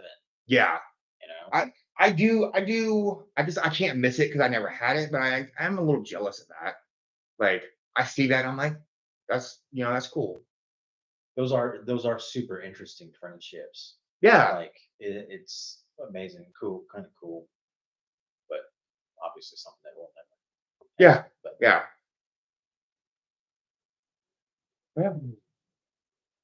Can I ask you a deep personal thing? As long as it's okay if I say no. I want to ask about your heart. You want to ask about my heart? Okay, there are things I can't say that I'll explain to you later. Can you give a gist of what's wrong with your heart? I have stage 4 congestive heart failure, which is fluid buildup in the sac around my heart. Same as Daddy had. Same as Daddy Ball had, and Uncle Howard. I didn't know. Yeah. So you should. No, I get checked. You? I get checked. I've done the DNA test. What you're going through is one of the driving forces of why I do all the running and exercising that I do yeah. at this point. I did the DNA test, to see if I have like there's several markers that they are pretty sure contribute to um, heart disease. Um, I don't have any of those. There's other markers that could signify heart disease that they just don't know yet. Um, but I mean, as far as what caused it, it's just lifestyle, a lot of lifestyle. Um, Well, it plays a huge factor in yeah, all of them. a lot of it was lifestyle, but Can we get into that not lifestyle? hereditary. Yeah, yeah. What specific lifestyle choices are you talking My addictions, not being active. Uh, mainly my addictions, but Can you go into will you go into detail of those addictions just so people listen? 'Cause, yeah, like, yeah, the whole point of why I like these conversations is because maybe there's somebody who's listening that yeah, is in a similar situation as you, yeah, and something you say sparks an idea. yeah. Does that Well, make sense? that's why I don't hide my past from Gage. Like, if he asks me a question, I will answer it honestly, 100% honestly, and you know, Well, that's one of the things I try to do with this is be as honest as he possible. knows a lot of the things that I've gone through. Yeah. Um, I talk to him about consequences and stuff like that. But no, you want to know like what my addictions were? I mean, I I mean, kind of have an idea, but people who are listening do not. okay. So I tried weed a couple times. Fucking inhaled a roach the first time. Sitting at the bus stop, okay? Sitting at a bus stop. How old were you? I was in ninth. That was when I lived with Daddy in ninth grade. You remember Robert that I used to always hang out with when we go to his house? Okay, well, his dad built hot rods and smoked weed, and we took some of his roaches, and he brought them down. He walked down to my bus stop, and we were sitting there smoking. Fucking inhaled a lit roach. By the time I get to school, I'm just like, this is the first time I smoke weed. I get to school, I'm just like, fucking. I walked by this girl that I had a crush on. Is this when you were going to Gulf Breeze? Yes, Gulf Breeze High. Walked by this girl that I had a crush on. She's like, Michael's high. I was like, really? Weren't you in ROTC? I was in ROTC. I was in ROTC. I don't know if I had gotten out at that point or not. So I didn't stay in ROTC the whole year. Because that same friend Robert, who I got into it with, got out. And I was like, well, fuck. Like, so, Yeah. But no, so I tried weed a couple times, and then really I got into fucking LSD, LSD and heroin. Really? Yeah. Um, In ninth grade? I did heroin in ninth grade, yes. Not like Tried it. oh, I mean, I tried it several times. Yeah. I mean, I did it for a while, not like every day. It's not like I did it once and I was like, oh, I'm addicted. I did it a couple times, here and there. I don't even know if I did it right. I was so young. Yeah. But and then never touched it again. Uh, and then I was clean like all through high school. Um, Went to the army, came back, started doing LSD. I was doing mass amounts of LSD. Like, I remember one time you were telling me when you worked at Glamour Shots yes, that yeah, you would do an orientation class on 10 hits of acid. easy, 10 hits, easy. Yeah, I remember you telling me 10 those hits, easy. stories a long time ago. And we know people that can corroborate that. Yeah. But yeah, no, at that point, I was buying and selling acid. So I was buying 2 or 3 sheets of acid at a time. That's 300 hits of acid. Fucking cut them up, sell them. But if you worked with me, because for me, like if I took LSD on Monday, I wouldn't take it on Tuesday. So that way on Wednesday, when I took it again, I could fucking trip. Mhm. Well, it got to the point where I would trip all night on Monday, and on Tuesday I'd be pissed off because I tripped the night before and I couldn't trip on Tuesday.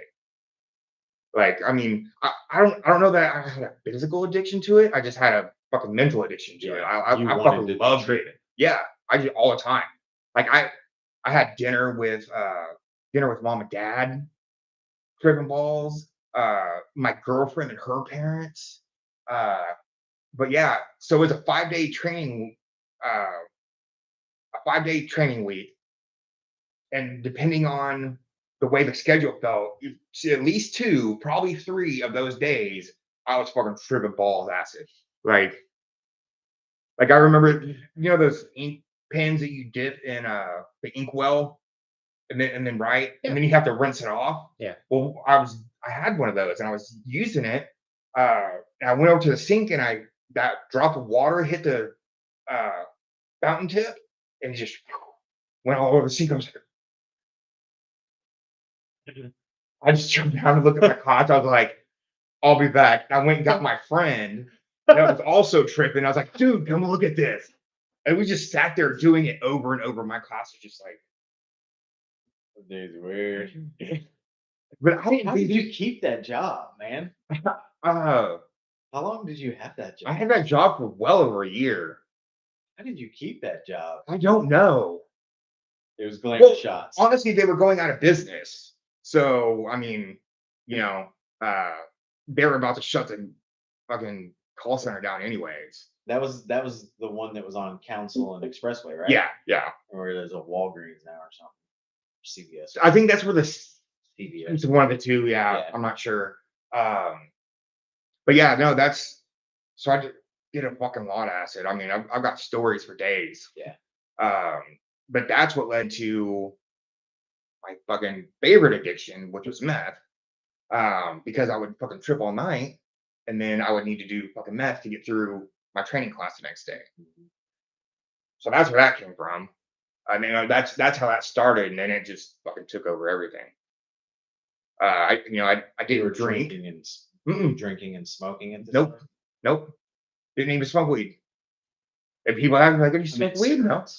Oh, I did smoke cigarettes. I didn't really start drinking until I was like 24, like heavily. I drank a beer here and there, and there was a couple nights where I got drunk.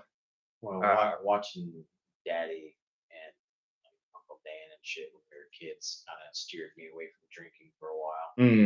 Oh, I mean, I try not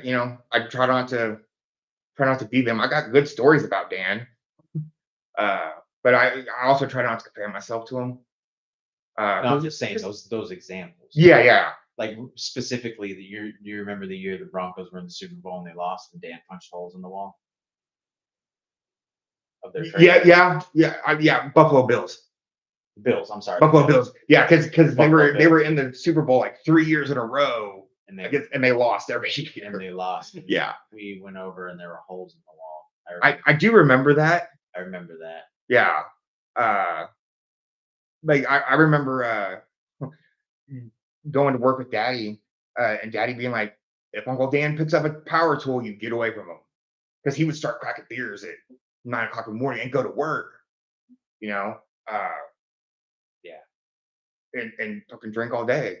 I mean, I remember beers on the shop site. Yeah. Whatever house they're working on. Yeah. I mean, anyway, we're getting Oh yeah, sorry. So you meth. So then I start doing meth, and it gets worse. And you did meth for a long time. I've done meth, yeah, for a long time. From start to finish, a long time. Yeah, well, you had your gaps in. I had 5 and 7 years at a time where I didn't touch it, and then I'd go and I'd one day would turn into 3 months, and then I'd be clean for 2 years, and then one day would turn into 3 months. It's one of those things, like, I would tell myself, you can do this, and then not do it. But it's not, like, it's not something I can do Monday and Tuesday and Wednesday, and then Thursday, like, oh, okay, I'm cool. I can't do it. I'll tell myself that I can.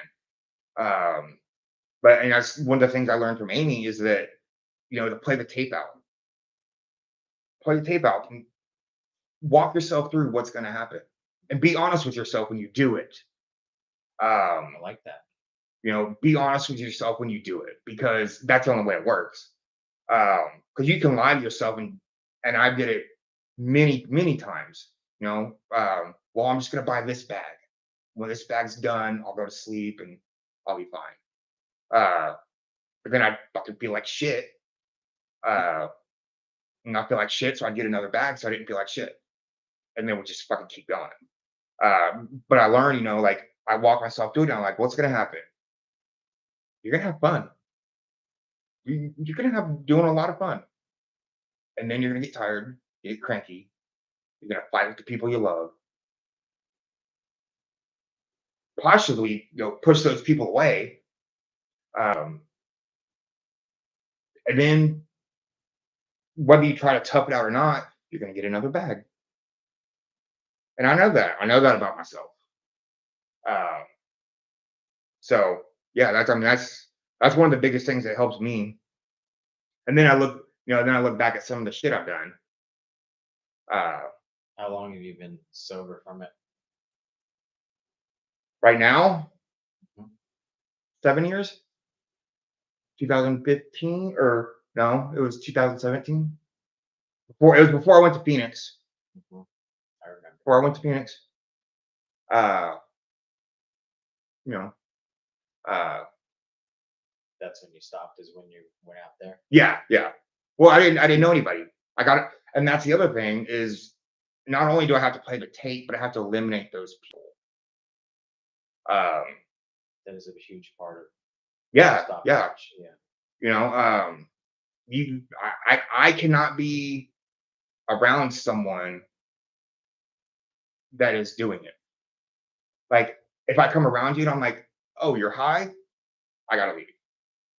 Because I could turn around and walk away, but I can't sit there with you.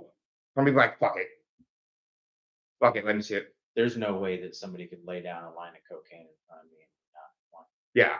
want to do. Oh yeah. For sure. Yeah. For sure. I mean, But I can, like, I worked with this guy for a little while in the restaurant, and he obviously fucking did cocaine. He obviously went to the bathroom and snorted a fucking line. Like, yeah. there were some times where his eyes were about to pop out of his head. He was so fucking, like, I'm sure he was doing more smoking than crack or Yeah. meth or doing whatever he'd get his fucking hands on. But yeah, I could be around him and I'm just like, man, I Yeah. watch him and I'm just like, fuck, is that what I look like? Well, especially because you think. Then I also had to come to this realization that even though you think people don't notice, even though you think people don't realize that you're on it, they fucking do. Yeah, they do. They fucking do. Yeah, they do. Uh, It is obvious when somebody's on an upper. yeah. I mean, even just Adderall. Yeah, yeah. Adderall's a small dose of the upper. Yeah, yeah. You know what I mean? Like, and when I'm sorry, but like if I pop an Adderall, you can fucking tell. I'm completely different. I could probably pop one Adderall and you may or may not notice a difference, but the problem is I can't just take one Adderall. And I mean that was another addiction for a long time. Was fucking taking Adderall. Because it's fucking it's an amphetamine. Um, so of course, the first time someone gave me an Adderall and was like, "Hey, try this," They're awesome. and they were like, "Actually, it was Ashley. You're right. She gave me two, and she's like, "Well, I take one because she had a prescription for it." She was like, "I take one." She was like, "You're bigger than me. You should probably take two." Uh, so I fucking took two, cracked them open, put them in my beer. I was up for days. I was up. I was up for 2 days. Jesus. That's Yeah. like if yeah. And then I got to the point where I was buying like 20 Adderall a week, and I'd fucking take them in 2 days. I take 10 Adderall in a day, easy. Yeah. Yeah, it was.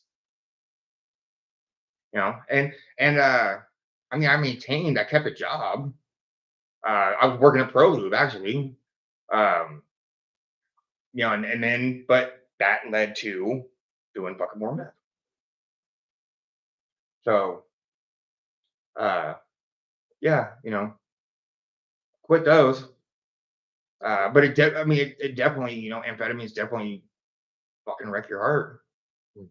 Um, I wish I would have known more of like Daddy's story because he did a lot of shit. Denise is giving me fucking stories. I know he did a lot of shit, but they didn't talk about it. Like she told me the stories, but he never talked to me about it. He didn't tell me the dangers and uh, all the shit that you're gonna end up doing. I wish somebody had. Uh, that's why I'm completely honest with Gage. Uh, and I guess that helps me too.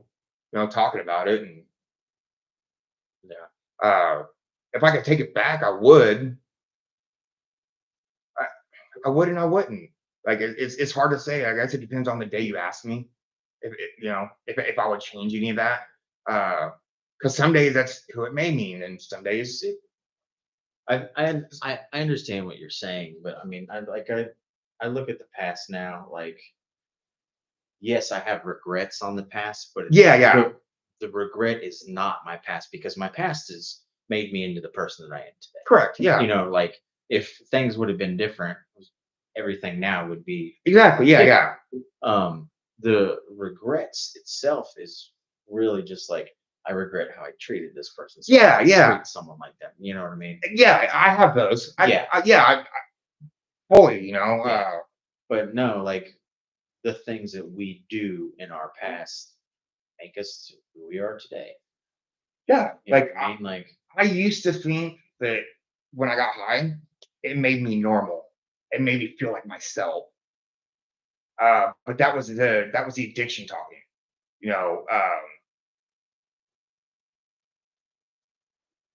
I like who I am not high, but when I'm high, I want to be. I don't want to be the sober me.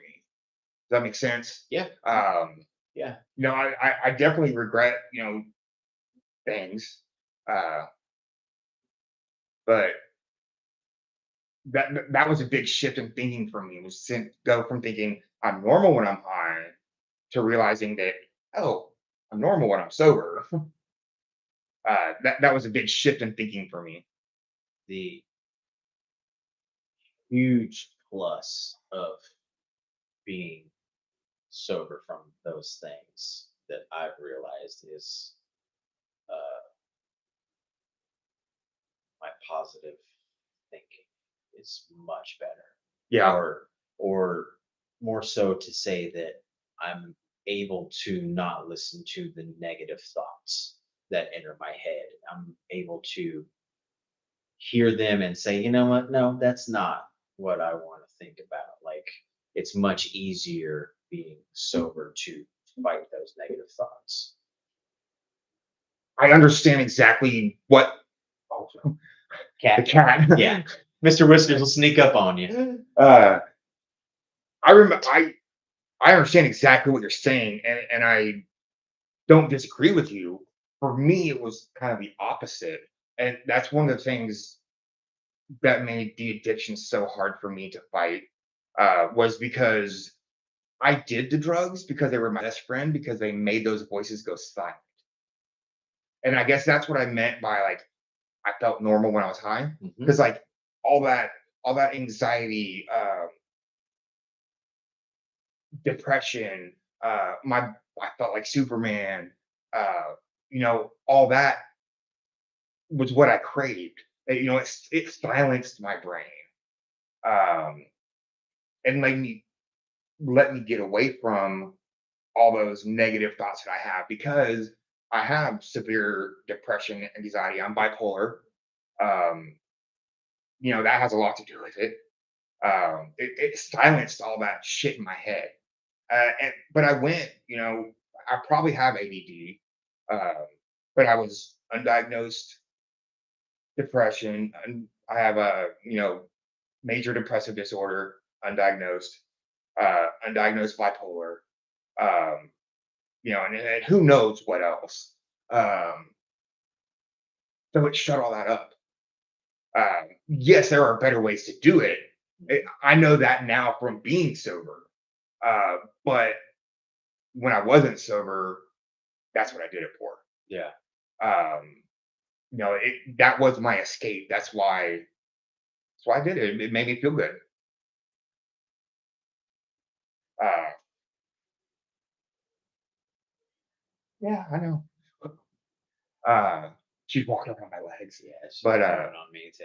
But yeah, I mean, Jump up here eventually. Oh, And sometimes she does. When I did the podcast with Bobby Deneen, oh yeah, she loved Bobby. yeah, Like she hopped up here and Bobby was petting her. So she was such a slut. yeah, yeah. Oh, so this is something that I've thought about. I've never mentioned it to you because I didn't know how you would take it. When we were in high school, like it's not a bad thing. It's just a thing that like I see the karma in it. Okay. okay.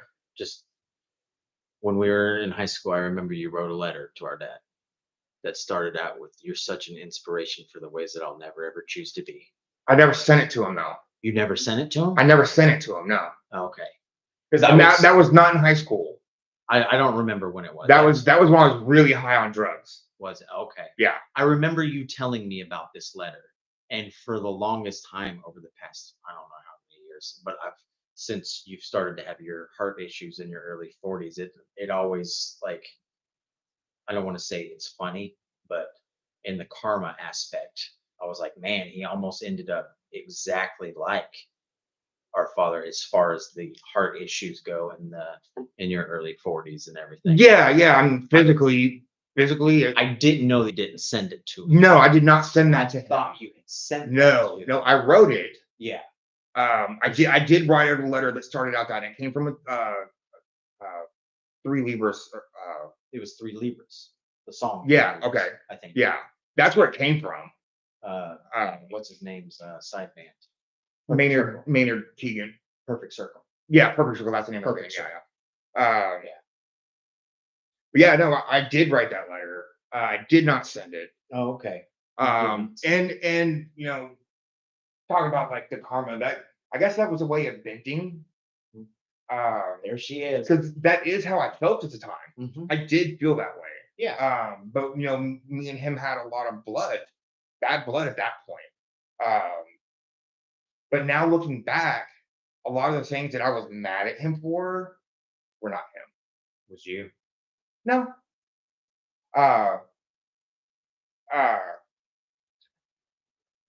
Denise partly mom. What do you think? The way she would talk about daddy and the things she would tell us. The manipulation. Yep. No, absolutely. I've seen it. I've gotten older. And daddy always told me, like, Michael, you'll see it one day. But I blamed him. I blamed him for something else that wasn't his fault, and that was not being there. But yeah, he did that. Now being older and realizing it, being a parent, like I think that if he could, if we were in the same town, like if he could have been there, he absolutely would have. I think so too. And I regret that I ever felt that way. I wish I could take those feelings back, but I can't. Those feelings weren't all your fault, though. No. But I did have them. I did experience them. And I hated daddy for a long time. But you know what? Now I'm like, dude, I tell Gage stories about him, and we talk about me being the next Daddy Ball. Yeah. And we talk about that, and Amy, jokingly calls me Daddy Ball to his dog because I'm a grand. Yeah. It's my grand dog. Grandpa. Yeah.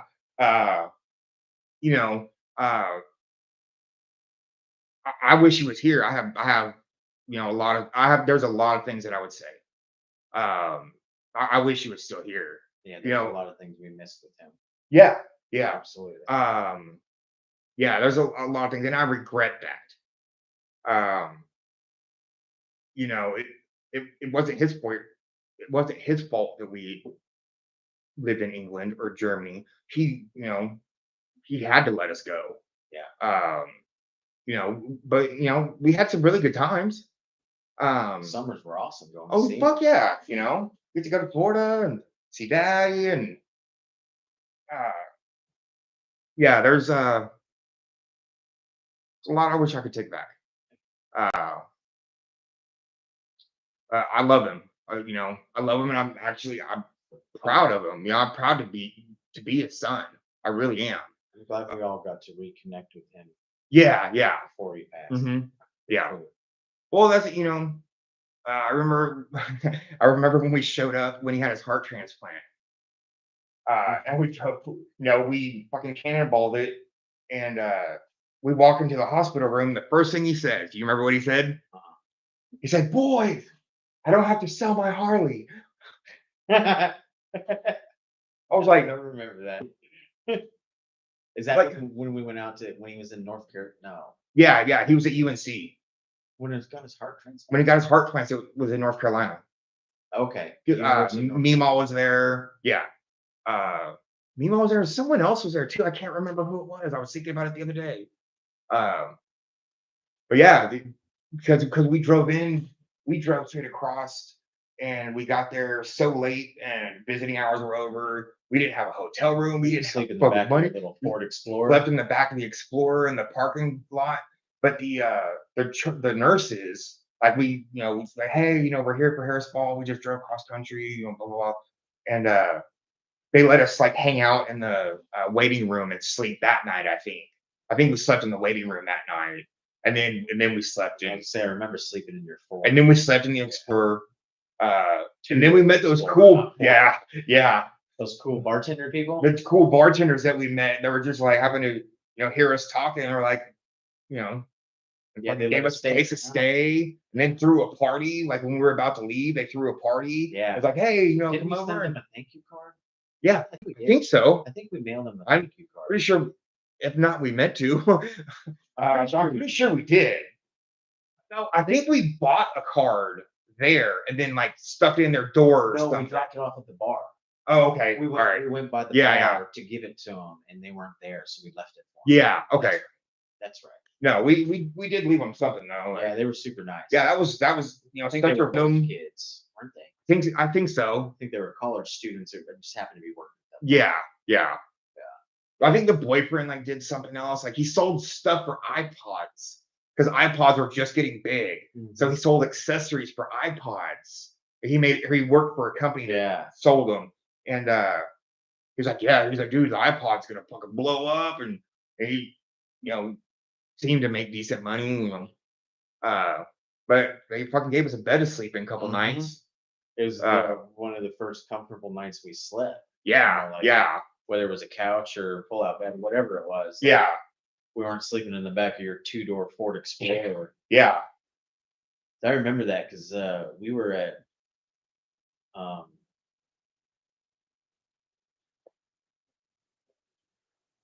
know I was there. Store Club and Kent, Ted's dad. Mm-hmm. I know him. Yeah, he had like pulled me aside. He's like, "You need to go out and see your dad." Oh.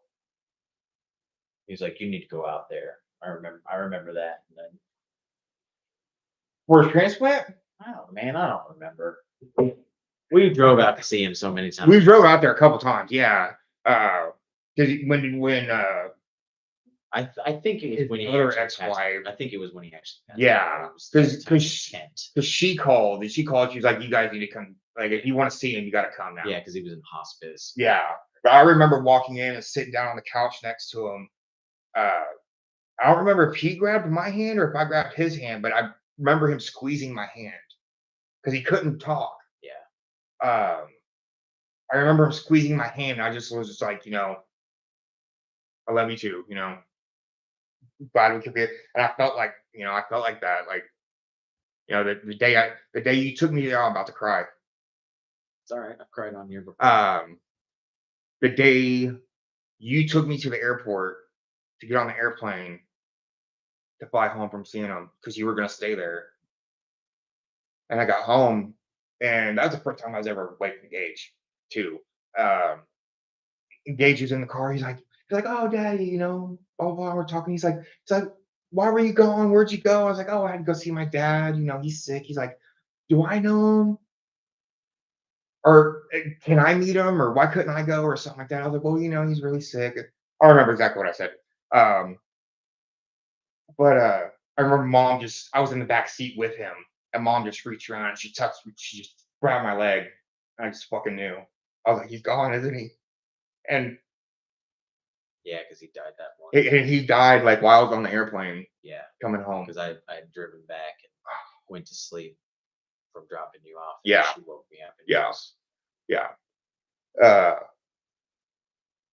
Yeah, I fucking regret that. Like, I'm glad we were there. Um, Glad we were there, but there's a lot of shit I would take back with him. Yeah. I talk to him all the time. Mm-hmm. I talk to him and Dad a lot. That's kind of my prayers go to them. So I don't really pray, but yeah, you know what I mean. Yeah, no, I've done the same thing. That's where my thoughts go. So it actually, Dad is the moth on my leg. The moth that's on my leg is a representation of Dad. Of Dad? Because a couple times since I've been sober, like it happened 2 different specific times. I was in my garage working out, and a moth would fly in and land on my grill and just sit there and like stare at me. And every time it happened, Skip came to mind. Yeah. Every time it happened, almost Skip came to mind almost Yeah. immediately. So that's what this moth is on my leg for. No, I do. Every time I see a rainbow, because that's what he told Keith. He said, "If I ever die, I'm gonna come back as a rainbow." Yeah. So every time I see a rainbow, like the day he died, there was a double rainbow. I don't know if it was the day he died. It might have been the day of his funeral, but there was a double rainbow above the house. And I still, anytime I see a rainbow, hey Dad, I love you too. Yeah. I miss you too. Even Amy, she knows the story. Even Amy's like, "Hey, Skip's talking to you." He was a good stepfather. Man. Oh yeah, he's fucking great stepfather. Couldn't ask for better. Yeah, for sure. For sure. Could ask for a better stepfather. Yeah. Well, I'm getting tired. All right. I had a really long day. It's all right. We'll end like I end with everybody. Okay. What is something you've learned? Since you told me that, I've thought about this really, really hard. And I want to come up with, something like profound. But I couldn't. There's no right. I know. I'm explaining my answer a little bit. Because life has taught me so much. I've learned so much. There's and depending on the day you ask me that question, the answer could be different. But there are 2 things, and there's 2 quotes. One came from Dad.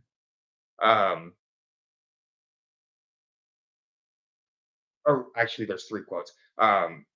Don't hold strong opinions about things you don't understand. Is that the one from Dad? No. Okay. No. Don't hold strong opinions about things you don't understand. Which has kept me out of a lot of fucking fights, especially in this climate we're living in right now.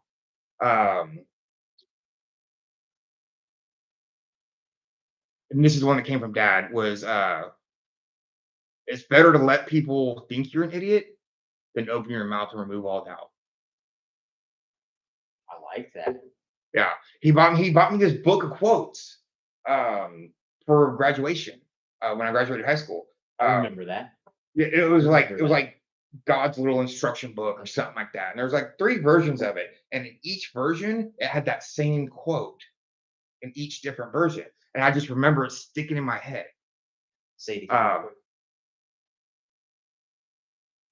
It's better to let someone think. It's better to let someone think you're an idiot than open your mouth and remove all doubt. Mm.